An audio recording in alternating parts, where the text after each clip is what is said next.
SER Podcast. En la cadena SER,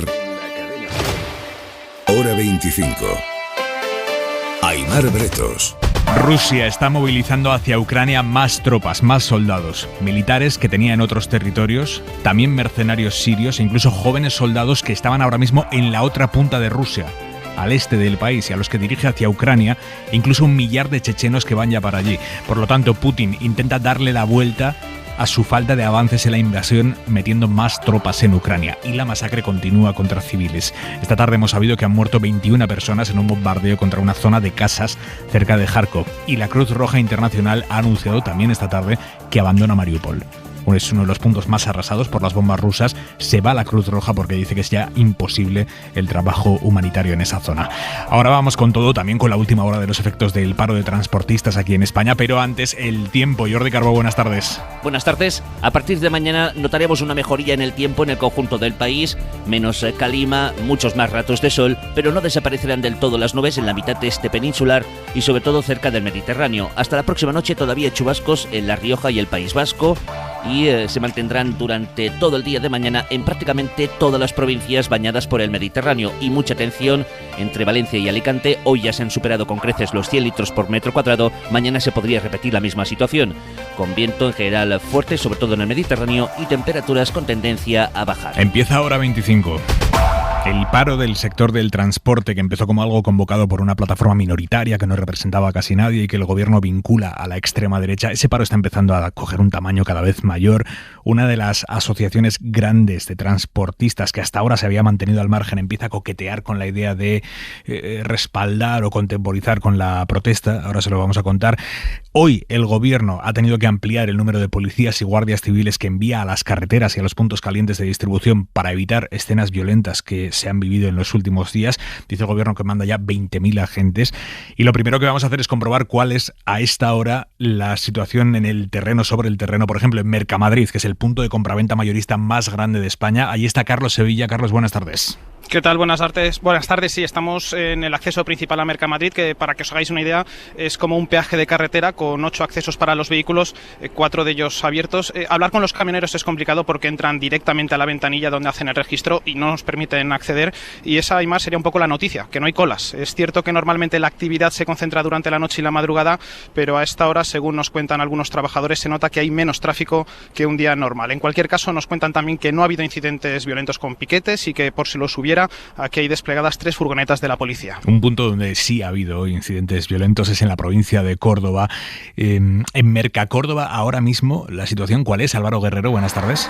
Buenas tardes, Aimar. Pues es de tranquilidad porque no hay piquetes informativos, pero tampoco se están produciendo apenas descargas. Hoy aquí apenas han entrado camiones y ahora llegan con cuentagotas. Las mercancías no han salido de su origen, así que varios minoristas han viajado directamente a las lonjas para buscar pescado. Ahí es donde más se está notando la falta de producto. En los comercios y supermercados entra, nos dicen, solo un 20% de lo habitual en pescado y tan solo un 30% del total de verduras y hortalizas que llegarían aquí a Mercacórdoba en situación de normalidad. Desde el lunes se ha reforzado la presencia policial, aunque no se han producido incidentes de gravedad. Esta mañana sí que había alguna retención en la Nacional 432 a la salida de la capital cordobesa, y en Lucena una caravana de vehículos cortaba el tráfico. Se detenía ayer a 2 autónomos del sector del transporte que han arrojado piedras desde un puente, y hace unas horas conocíamos que 3 camiones de la cooperativa láctea y cárnica Covap, una de las más grandes de España, han tenido que ser escoltados por la Guardia Civil para conseguir materia prima para sus piensos. Y vamos también a un puerto. Hoy allí la huelga o el paro ha bloqueado buena parte de la actividad. Es el puerto de Coruña. Allí está Marcos San Luis. Marcos, buenas tardes.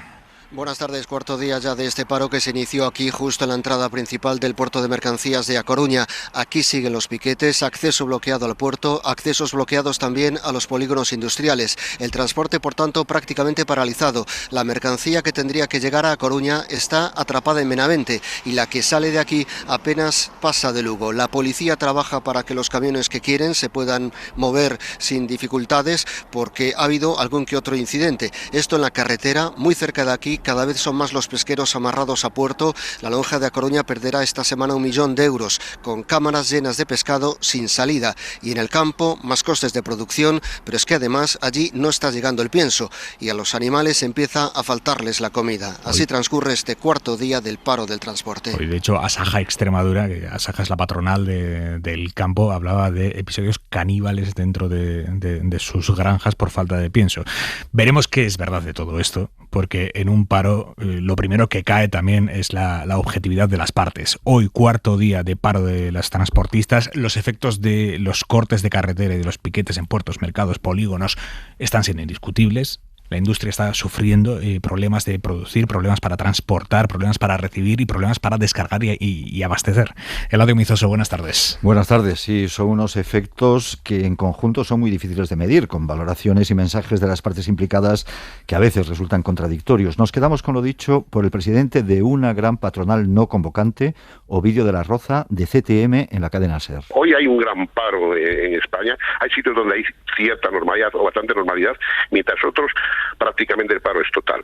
Imposible determinar cuántos camioneros están parando por propia convicción, cuántos lo hacen por temor a sabotajes o ataques de piquetes. Un gran número de patronales de todos los sectores de la economía, también sectores de los propios camioneros, están pidiendo al gobierno que garantice la movilidad.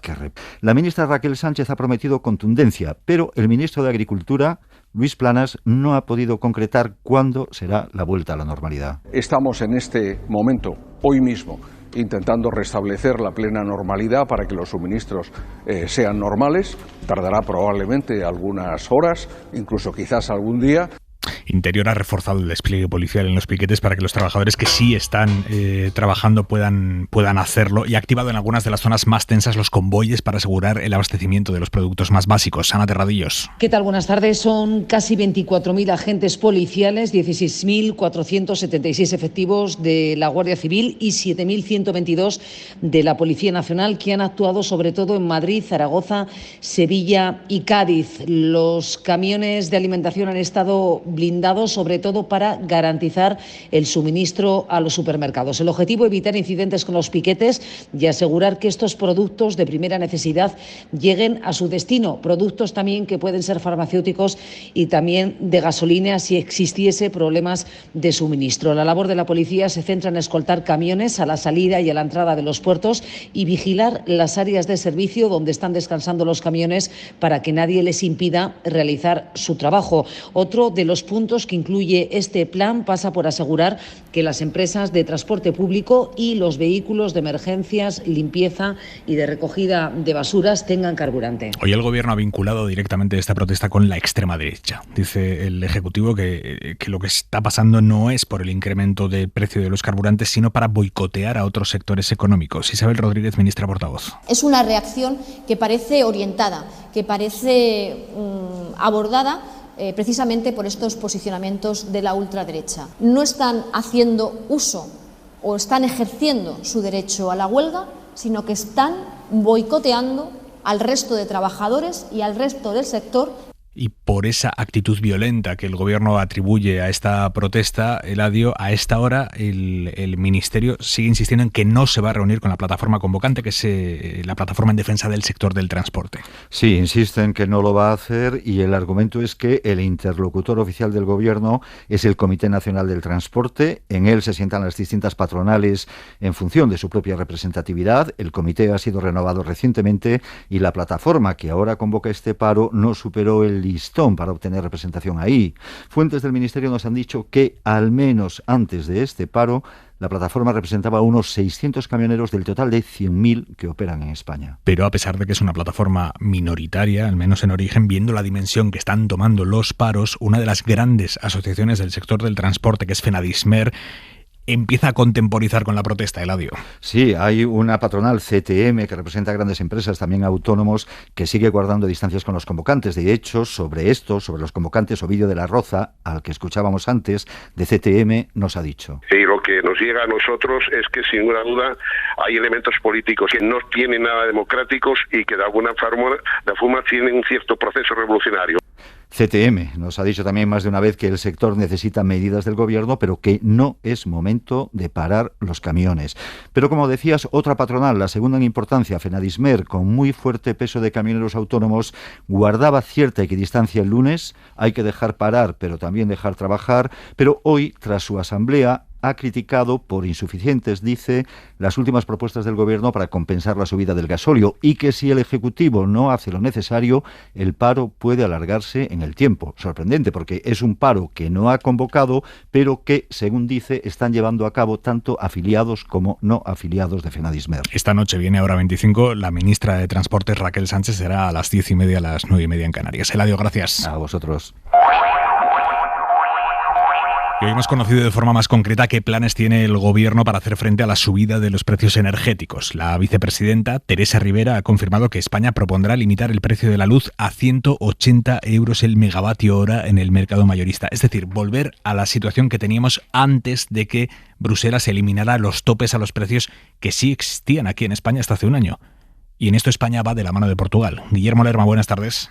Buenas tardes, Aimar. Es una prioridad para el Gobierno que las medidas más contundentes para rebajar la factura de la electricidad se tomen en Bruselas y por eso ante el Consejo Europeo España va a defender dos propuestas. Una, poner un límite de 180 euros al precio del megavatio hora, una idea que se va a defender junto a Portugal y que la vicepresidenta Teresa Rivera está dispuesta a aplicar aunque no se tenga el respaldo de la Unión. En ausencia de ese respaldo por parte de la Unión Europea, pensamos que nuestra obligación es hacerlo por nuestra cuenta. ¿Qué le vamos a hacer? La segunda propuesta es el cambio del sistema de fijación de precios para sacar el gas, que es el recurso que está provocando esa escalada de la factura. Hoy el presidente del gobierno ha viajado a Rumanía para sumar a ese país a la defensa de esta medida y desde allí Sánchez ha reclamado a Bruselas lo que ayer le pidieron algunos partidos de la oposición: celeridad en las respuestas a la crisis. Para que podamos garantizar unos niveles de precio no tan volátiles. De lo ambiciosa o conservadora que sea la respuesta de la Unión Europea, dependerá, dice el gobierno,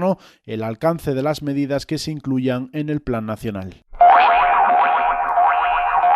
Día 22 de la guerra en Ucrania, el secretario de Estado de Estados Unidos, Antony Blinken, acaba de anunciar que su país ha empezado a documentar y evaluar si las tropas rusas están cometiendo crímenes de guerra en la ofensiva, algo que, en su opinión, está demostrado. Yesterday, President Biden said that, in his opinion, war crimes have been committed in Ukraine.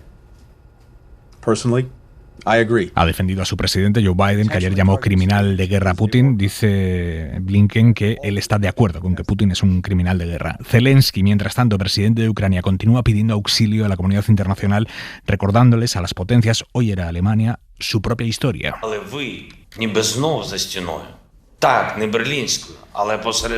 Zelensky ha intervenido en el Parlamento alemán, en el Bundestag, advirtiendo se está levantando un nuevo muro entre la libertad y la esclavitud en Europa.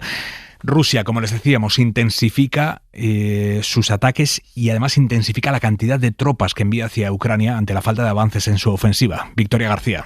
7.000 soldados más para sumarse a las tropas terrestres rusas, que son las que no avanzan porque los ataques aéreos han continuado todo el día de hoy sin descanso en localidades ya bombardeadas. La buena noticia venía del teatro de Mariupol, bombardeado ayer. Finalmente se confirma que no hay víctimas. Afortunadamente, de los centenares de personas que había allí han salido todos ilesos del ataque, decía un diputado de la región. Donde sí hay cifra de fallecidos es en Merefa, cerca de Kharkov, donde han muerto 23 personas cuando un ataque aéreo de la aviación rusa destruía un centro comunitario. En Chernihiv, 53 civiles. El alcalde de Melitopol, que dijo haber sido capturado por las tropas rusas, habría sido puesto en libertad tras intercambiarlo por 9 soldados rusos de entre 19 y 21 años, según ha confirmado uno de sus asistentes. 30.000 personas se han ido de Mariupol, la ciudad más castigada por los bombardeos, pero 350.000 continúan allí. En el Lviv, en el oeste de Ucrania, sigue el enviado especial de la cadena SER, Nicolás Castellano. Buenas tardes. Hola, Aimar, ¿qué tal? Buenas tardes. ¿Habéis comprobado, Nico, cómo las heridas psicológicas del éxodo incesante son otra cara de esta guerra a la que se están enfrentando miles de familias en su vida? Sí, son esas heridas que no se ven, que aparentemente no duelen, pero que tienen unas secuelas mucho más dolorosas, quizás a largo plazo.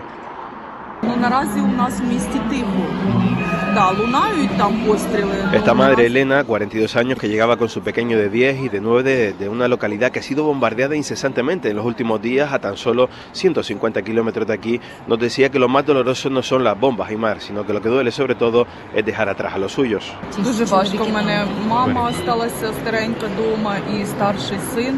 Ha dejado a su hijo de 22 años allí, al frente, en el ejército, enfrentándose al enemigo, dicen. Y no solo le duele dejar su casa rota, sino también dejar a su madre anciana, con la que no sabe si se va a volver a reunir. Le ha recibido a pie de estación, en ese tren, una psicóloga veterana que tiene un gabinete especializado precisamente en mujeres y en niños aquí en el BIF desde hace muchos años. Se llama Julia.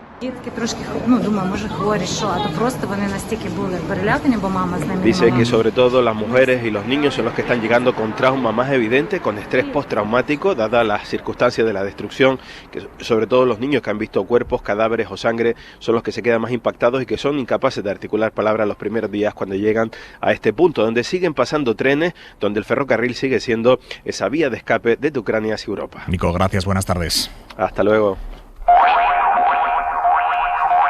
Alberto Núñez Feijóo ha tenido que rectificar esta tarde después de haber coqueteado por la mañana con las tesis de Vox sobre la violencia de género y la violencia intrafamiliar, hasta el punto de decirlo. Ha dicho Feijóo, ha negado que la violencia vicaria sea violencia de género. La violencia machista y la violencia intrafamiliar son dos tipos de violencia que existe, que lamentablemente hace algún tiempo tuvimos que sufrir el asesinato producido por un padre que después, por un problema con su pareja, asesinó a sus dos hijos. Eso no es violencia machista, eso es violencia intrafamiliar. Bueno, no, eso es exactamente violencia machista, la más despiadada de las violencias machistas, que es la violencia vicaria, matar a los hijos para herir a la madre. Finalmente Feijóo esta tarde ha rectificado, ha escrito en su cuenta de Twitter: Galicia sabe lo que es que un padre asesine a sus hijos para dañar a la madre y no estaba considerado como violencia de género. Por eso Galicia cambió la ley para reconocer la violencia vicaria como violencia machista.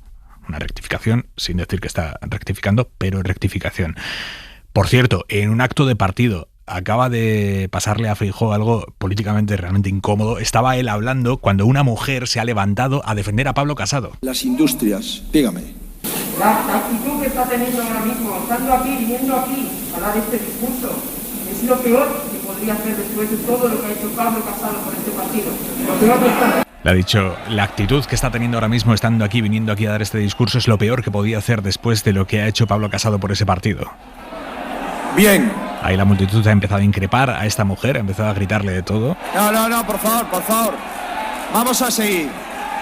Y viendo que la situación no se calmaba, termina diciendo Feijóo: Oye, señores, somos un partido democrático y vamos a seguir. En el Partido Popular de Madrid no han pedido perdón hoy después de que el portavoz de la comunidad frivolizara ayer sobre los datos de Cáritas acerca de los pobres, diciendo eso de, pues, ¿por dónde estarán? Díaz Ayuso, la presidenta, ha respaldado hoy las palabras de su portavoz, Enrique Osorio, y ha cargado contra la izquierda. Javier Alonso. Buenas tardes. Apoyo cerrado de Ayuso a su portavoz frente a una izquierda que califica sus palabras y gestos de ayer como miserables. Osorio no rectifica y Ayuso no le reprende, así que Unidas Podemos ya ha registrado una iniciativa para reprobarlo en esta Cámara. Frente a las críticas de la oposición, la presidenta madrileña se defiende atacando, cree que la izquierda utiliza políticamente la pobreza, cuyo origen, dice, está en las políticas de Pedro Sánchez. Mónica García, de Más Madrid, e Isabel Díaz Ayuso. Miraba al suelo diciendo: ¿dónde están los pobres? Busquen mejor a ver dónde está su vergüenza. Es la gestión de la izquierda la que provoca la pobreza, las desigualdades, y empeñarse en dibujar a un Madrid como una región de pobreza es absolutamente falso. Vox, aliado de Ayuso en la Asamblea, no le afea las palabras al consejero, pero pide al gobierno regional que no niegue la evidencia. Hoy hemos conocido el barómetro del CIS de marzo, que es el primero con el nuevo modelo de cálculo y sobre todo es el primero que recoge todo el movimiento que ha habido en el bloque de la derecha. El liderazgo de Feijóo, la caída de Casado, el resultado del PP en Castilla y León, el pacto con Vox y sobre todo también la guerra en Ucrania, ya desatada cuando se hicieron estas encuestas del 1 al 11 de marzo. Titular: PSOE, PP y Vox suben, cae Unidas Podemos. Carolina Gómez. Buenas tardes. El PSOE sube casi 3 puntos y ganaría las elecciones con el 31,5% de los votos. Los socialistas aumentan la distancia con el PP a 7,7 puntos, aunque los populares también se recuperan. Según el CIS de marzo, pasan del 21,3 al 23,8% y esa subida se registra tras la caída de Pablo Casado y el anuncio de la llegada de Núñez Feijóo, que ya es el candidato preferido para los votantes del PP, duplicando a Ayuso. En tercera posición sigue Vox, que crece 1,5 puntos hasta el 16,3%, seguido de Podemos, que cae casi 2 puntos hasta el 11,8%, y de Ciudadanos, que ahora mismo está en el 3%. La encuesta incluye además preguntas sobre Ucrania y revela que la mayoría de los españoles está a favor del envío de armas e incluso más de la mitad serían partidarios de una intervención militar si Putin no se retira. Es noticia de esta tarde, la Policía Nacional ha desmantelado una secta en un pequeño pueblo de Castellón, Vistabella del Maestrat, de poco más de 300 habitantes, donde ningún vecino sospechaba nada. Hay 9 detenidos y están acusados supuestamente de abusos sexuales. Radio Castellón, Gemma García. El alcalde del municipio de Vistabella, Jordi Alcón, ha indicado que tampoco se habían escuchado rumores ni comentarios sobre las posibles irregularidades que se estuvieran cometiendo en el lugar, sin que hasta el momento se tenga ninguna confirmación sobre la investigación policial o judicial al respecto. El MAS es de tamaño grande y en él desarrollaban labores de agricultura y ganadería, por lo que eran bastante autosuficientes, aunque sí acudían a Vistabella en ocasiones a hacer compras y nunca dieron problemas ni destacaron por ningún asunto particular, ha añadido el alcalde. Y nos queda la mirada de Xavi Vidal Folk. La guerra nunca es divertida, es angustiosa, es tediosa, es trepidante, es insufrible, es angustiosa. ¿Y esta guerra agresiva de qué tipo es? Pareció que empezaba como una guerra relámpago, llegar, matar y ocupar. Hay indicios de que esa era la voluntad. Los tanquistas de Putin llevaban tupperwares para 3 o 4 días. No funcionó. Luego algunos creyeron que resucitaba la drôle de guerre, la guerra de broma, falsa, ilusoria, de empate permanente, parecida a la que sucedió a mitad de la Primera Guerra Mundial, hace un poco más de 100 años. Nadie ganaba, nadie acababa de perder, todos estaban semiparalizados, pero la cantidad de bombas y destrozos de ahora lo desmienten. Esta sigue siendo una agresión brutal, de verdad, muy mortífera. Esos conceptos siguen la óptica del agresor. Desde el punto de vista del invadido, quizá estamos más bien ante una guerra de desgaste, como la define el general Claudio Graziano, presidente del Comité Militar de la Unión Europea. Los rusos, según él, han cosechado muchas más bajas de lo esperado. Los ucranianos muestran una capacidad de lucha impredecible. Se puede decir incluso, añade, que están tratando de evitar entrar en las ciudades y ahora ejecutan una guerra de desgaste, tratan de ganar tiempo. El ejército ruso no es tan fuerte como para lanzar una ofensiva, ni está tan bien equipado, ni tan bien desarrollado tecnológicamente. Desgaste. Traducido e incluso recortado, dada la obligación de optimismo del alto militar.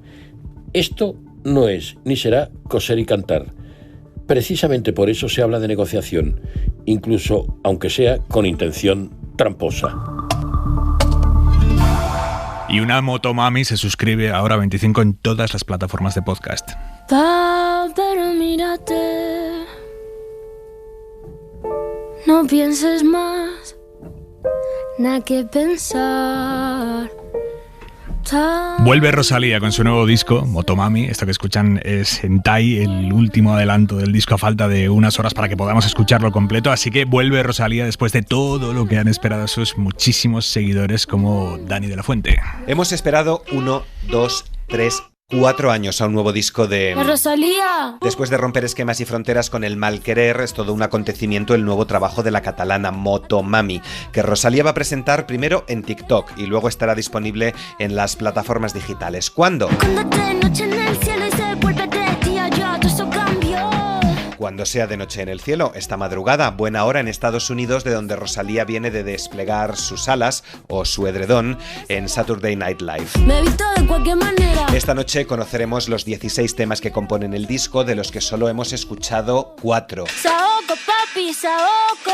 Saoko. Patina aquí, chicken teriyaki. Tu gata quiere maki, mi gata en Kawasaki. Chicken teriyaki. So good, enamorada de Hentai, el último adelanto, y La Fama con The Weeknd. Pero ¿y si Rosalía nos ha vendido un trampantojo? ¿Y si el disco esconde mucho más que reggaetón y música urbana? Chica, ¿qué dices? Motomami habla de Dios y del sexo, de la fama y de la familia. Es número 1 ya en casi una decena de países, entre ellos España, donde también vamos a necesitar intérprete. Es mala amante la fama y no va a quererme de verdad.